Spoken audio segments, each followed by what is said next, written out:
Bwana we, picha yetu inaanza tuonesha Damieli. Damieli yeye ni tajiri mkubwa. Damieli leo alitoka out na leo alitoka na kibinti kidogo ambacho amelala nacho katika hoteli kubwa, yaani amejivinjari naye mpaka asubuhi. Kutokana na nguvu ya pesa, Dominic anakwenda kokote, anafanya lolote, anaishi vyovyote. Huyu ni Freddy. Freddy ni mshirika wake wa karibu. Hawa wote ni matajiri wakubwa ambao wapo katika kabineti ama kampuni, na kampuni hiyo inaongozwa na bwana Dominic. Yeye ndiyo mwenye share nyingi na yeye ndiyo mwenye fedha nyingi. Kwa hiyo wote watu wazima wote wanamsikiliza huyu bwana mdogo na kila kitu wanashauriana. Kwa hiyo hapa leo Dominic anamwambia Freddy, bwana, kuna jambo inabidi tuliandae, inabidi tupate content creator. Kwa hiyo inabidi tumpate content creator tufanye mambo yetu.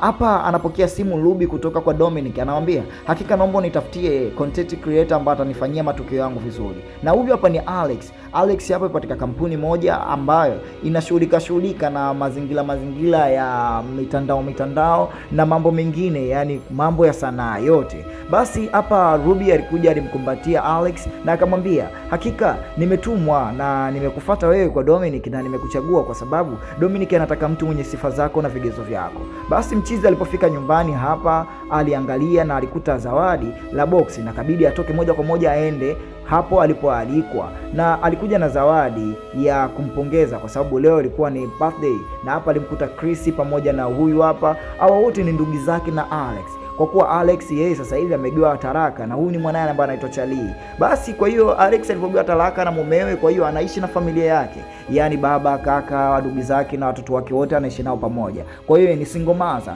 Kwa hiyo asubuhi ilipofika Alex aliwasili moja kwa moja. Damieli alimpokea Alex kwa cheko kubwa na furaha na kumkaribisha, na kwa sababu waliingia na kwa kuwa walikuwa wanajuana, basi wakaendelea kuongea. Jamaa yeye ni tajiri mkubwa, kila mtu anapomwona anamnyenyekea. Huyu anaitwa Facility, anamsalimia vizuri tajiri yake, na tajiri alitoka hapo moja kwa moja akavua shati yake, akakamata kiti chake na akakaa katika kiti chake ama ofisi yake.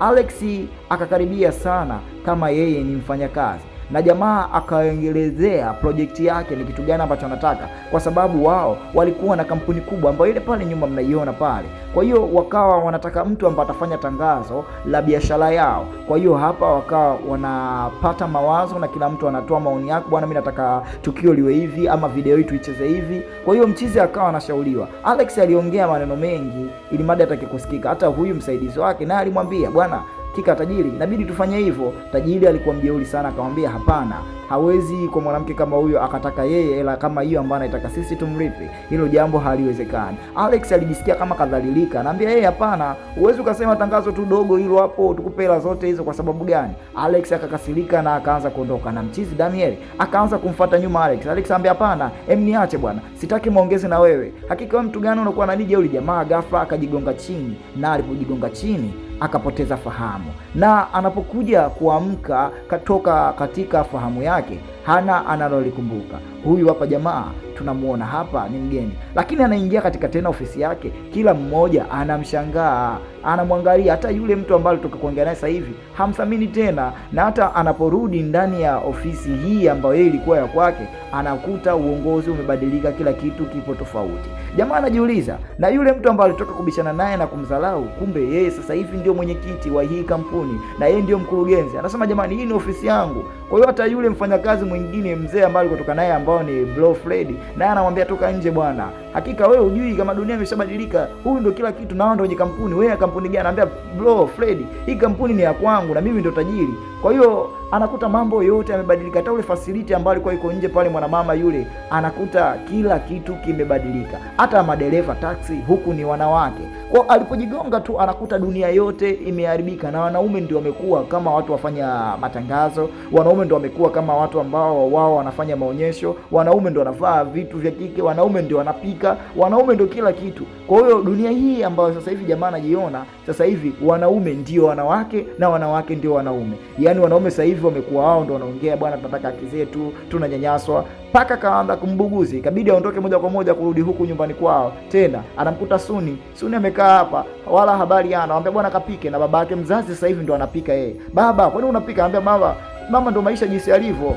Kwa usijali, akarudi tena, kabidi tena ajigonge tena, ili madi maajabu na miujiza itoke tena, lakini alipojigonga tena hakukuwa na kitu chochote. Jamaa akamwambia, hakika inabidi usome na ujifunze katika ulimwengu huu wa sasa, ulimwengu ambao umetoka wewe, au ulimwengu wa mara kwanza ambao uliishi, ulikuwa kiongozi ni mwanaume, lakini sasa hivi kiongozi ni mwanamke. Inabidi uendelee kukaa kujifunza na mambo mengine endelee. Kwa anajikuta sasa hivi anaishi maisha ya shida, kwa sababu ni toru, anapanda gari za watu, wanawake ndo wana sauti, wanawake ndo wana nguvu. Yani unaona hata kupiga padi nini, wazee wa Ngomijio sasa hivi wamekuwa na wanawake. Yani kila kitu sasa hivi kinaongozwa na wanawake. Na wanaume sasa hivi hawana tena maisha. Kwa wanaume wamekuwa kama machizi na wanawake ndo wamekuwa matajiri sasa hivi. Umeona nguo wanazovaa wanaume, kwa wanaume wamekuwa kama mashoga, na mashoga wanawake wamekuwa wanaume. Kwa hiyo dunia aloikuta sasa hivi imebadilika. Hata mkurugenzi sasa hivi ni Alex.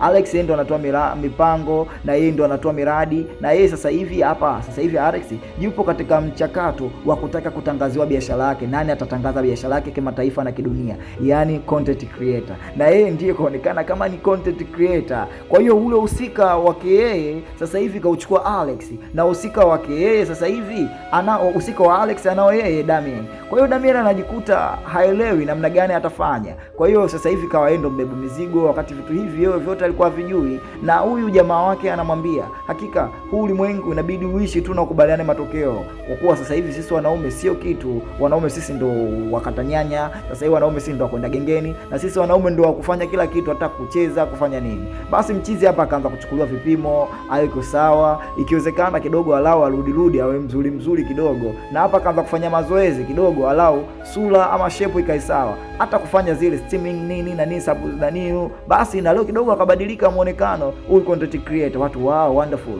wanawake wanasema kama wanaume wanavyosifiwa kwa chuma kikali. Mashallah. Jamaa anaingia katika mkutano huo, na Alex kaja kama tajiri hapa na baadhi ya matajiri wengine. Basi mchizi anakula kama kidampa, au mwanamke ambaye alichukuliwa aje kutumiwa. Basi madam hapa anaongea facility, huyu ni mkurugenzi wake, alikuwa katika dunia yake, lakini sasa hivi facility kutoka bosi mkuu Alex ndo anakuja yeye. Anaambia hakika huyu jamaa ndio ambaye atatuongezea tangazo letu na kutufanyia tamasha letu. Alex anaongea kwa kinywa kipana, na matajiri wengine baadhi wamekaa na watu wao, wanawake ndio wanaongoza kikao. Na hapa mama huyu akamshika kidogo kipaja, akamwambia, bwana hakika na kukaribisha katika chakula cha usiku nyumbani kwangu, njoo. Kwa maana mama anampunga mwingi mpaka anamuita mchizi hapa mchizi kaja hapa, anakuta watu wanafanya scrub na nini, mwe bidii anajiandae ili mada akaenda kupiga scrub. Basi baada ya kutoka hapa, na yeye akaanza kidogo kutembea katika ile mitembeo ya nyomboloko ili mada ajiwe. Mama alimkaribisha mpaka nyumbani kwake, akamwambia hakika karibu, naomba leo nipige burudani. Kwa mchizi ameitwa leo, amekuwa dancer na katakata viuno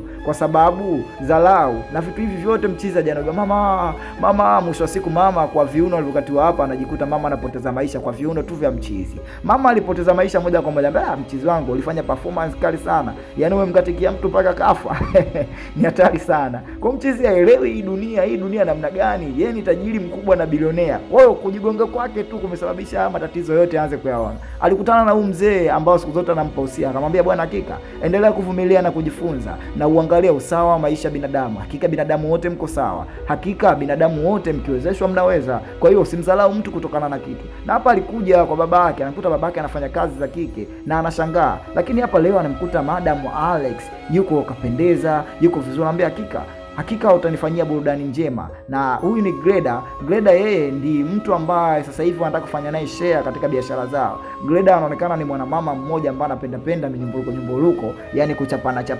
Greda alimtolea macho sana mchizi, na hapa Alex alikuja akamwambia, wewe mwache huyu bwana, huyu mwanaume ni wa kwangu, huyu mwanaume ni mfanyakazi wangu. Kwa hiyo wanajikuta wanawake wanamgombania mwanaume, wakashindana kunywa pombe. Mwisho wa siku mmoja alizima, na baada ya kuzima akampakata Alex. Wanatoka ndani ya gari wanacheka. Greda kuamka, hawa wakabebana taratibu, wanambeba Greda na muingiza ndani na kulala. Basi Greda alipolala, asubuhi yake palipokucha, watu wanaendelea na mambo yao na biashara, na jua jinsi gani wataendesha kampuni yao. Mchizi akawa anaongea sasa yeye kama Alex, kwa sababu kitengo hiki ambacho alikuwa yeye sasa hivi ni kitengo cha Alex. Alafu ule wadhifa wake kauchukua Alex. Watu wote wanaangalia mitandaoni, yani sasa hivi wanawake wamekuwa na nguvu. Kwa mchizi anaelezea, kwa hiyo nitafanya hivi na utapofanya hivi kipepeo unakuwa na amani, unakuwa na uwezo. Alex anamwambia hapana, hiyo mada haijakaa vizuri, inabidi uangalie bosi unamwambia vipi. Basi anaporudi nyumbani jamaa anaendesha gari kama mwanaume, yani ana drift zile kama kawaida, lakini gari hapa anapata matatizo kidogo. Anamwambia unajua mume wangu wa zamani alikuwa hajui kuchapa kazi vizuri. Nikimpa show anichape, hanichape vizuri. Leo unaje ni kwa ajili wewe unanifanyia kazi, mpaka ukanipige vitu mpaka nipigike tena. Yani ukanikune mpaka nikuunike tena. Mchizi akaona kama amini hivi. Lakini mchizi aliletwa hapa akawekwa sawa vizuri, na baada ya kutoka katika chumba hiki cha kuwekwa masajari, kufanywa mpango mzima, yani makeup nini, basi wanawake wanakuwa hawajali sana. Na waliporudi nyumbani hapa kidogo busu kale wakalana. Mwisho siku wakachapana vibaya, wakabutuana vibaya. Na asubuhi mchizi akawa kwanza kuamka. Ina maana mwanamama alimnanua leo mchizi kwenda kuchapana naye, na kweli wamechapana. Demu alivaa nguo zake. Yani kama mwanaume amemnunua malaya kutoka kitambaa cheupe na akamrudisha demu, ile demu anaondoka na demu hapa anamlipa hela mchizi. Yani dunia hapa wanawake ndio wenye hela, wanaume hawana kitu. Kama kawaida basi jamani, mpenzi wangu, mwanaume anabeba, demu anamchezea mwanaume kama, yani jamaa haelewi, lakini inabidi akubaliane na situation na kuishi katika dunia hii, kwa sababu yeye alishadharau wanawake. Aliporudi hapa ofisini watu wote wanamkumbatia, wanampa hongera, na kwa kuwa hapa yeye mpaka sasa hivi ameshafukuzwa kazi kwa sababu ameshindwa kumchapa demu vizuri. Basi kutokunaniyo hapa na hapa, leo kuna birthday, mchizi anarudi taratibu, anakuta hawa njiwa anataka kumnyea. Na alileta keki hii kwa mshikaji wake, anambia mbona njiwa amekunyea sana, inabidi afutufutu. Hapa ni nyumbani kwao, na hapa alikutana na marafiki zake, wanamwambia hakika tukubaliane tu bosi wangu, haya maisha ndio hivi tena, sisi ndio tumekuwa wanawake na wanawake wamekuwa wanaume, kwa hiyo acha tuongozwe na wanaume kwa sababu haki ni sawa. Mbona Tanzania rais ni mwanamke na mambo yanaenda vizuri, na sio rais tu wa kike Tanzania, marais wapo wengi wanawake. Kwa hiyo endelea kuvumilia. Huku Alex anaendelea na Ufacility na Greda, watu wanapiga story kwa pamoja, na wote wanaongoza kampuni zao. Huyu anaongoza kampuni ya Atlantis, yule kule Guinea. Kwa hiyo kampuni zote mbili zinaongozwa na wanawake. Lakini hapa leo Alex alikuja anamwambia hakika na jambo jema nataka nikwambie. Kwa hiyo sio kama nimekufukuza kazi, nimekuweka sawa kile hapo apate kukaa vizuri. Kwa hiyo wewe unadharau sana. Kwa hiyo inabidi uje. Nimekwambia usiamke mapema, na wewe umelazimisha kunipiga tu show alafu nataka kuondoka. Nishakwambia usiondoke. Anambia bwana hamna shida. Dada anaongea taratibu na mchizi, ilibidi adondoke tena chini na kupiga chake kichwa chini. Anapiga kichwa, anarudi tena pale pale awali alipotoka, picha kipindi inaanza. Na anarudi hapa anakuta kila kitu kiko sawa vile vile. Kwa hiyo ina maana Mungu alimtoa tu katika dunia hii kwa dakika moja ama dakika mbili kwenda kumfundisha maisha. Nini maisha yanataka, maisha kitu gani yanahitaji, kwa sababu maisha hayataki kudharau mtu. Inabidi kila mtu amheshimu mwenzie kutokana na nafasi yake aliyokuwa nayo. Hata ubibi ambao yeye alikuwa anamtumatuma bibi Greda, kumbe bado ni mzee vile vile. Na hata hapa alipoenda kwa Alex akamkuta Facility ametoka, akamwambia namtaka mamako, na Facility aliingia ndani kwenda kumuita mamake Alex. Alex alitoka akamwambia ngoja kwanza nikajiandae, na Alex akatoka tena nje na kwa nimekubali na mawazo yako na kila kitu unavyotaka ndio hivyo tutakifanya. Kwa hiyo Alex haamini anachokisikia kutoka kwa huu tajiri. Basi Alex akamwambia dole. Basi Alex alifanya makubwa, na akafanya makubwa kwenye kampuni hiyo, na akaijadhia hela nyingi sana, na akapata tunzo kwa kuwa yeye ni content bora creator ambaye alitengeneza maudhui mengi katika kampuni hiyo, na kampuni hiyo iliingiza hela. Wanangu, msisahau kutufollow, msisahau kusubscribe, msisahau kucomment na kulike pia. Ciao.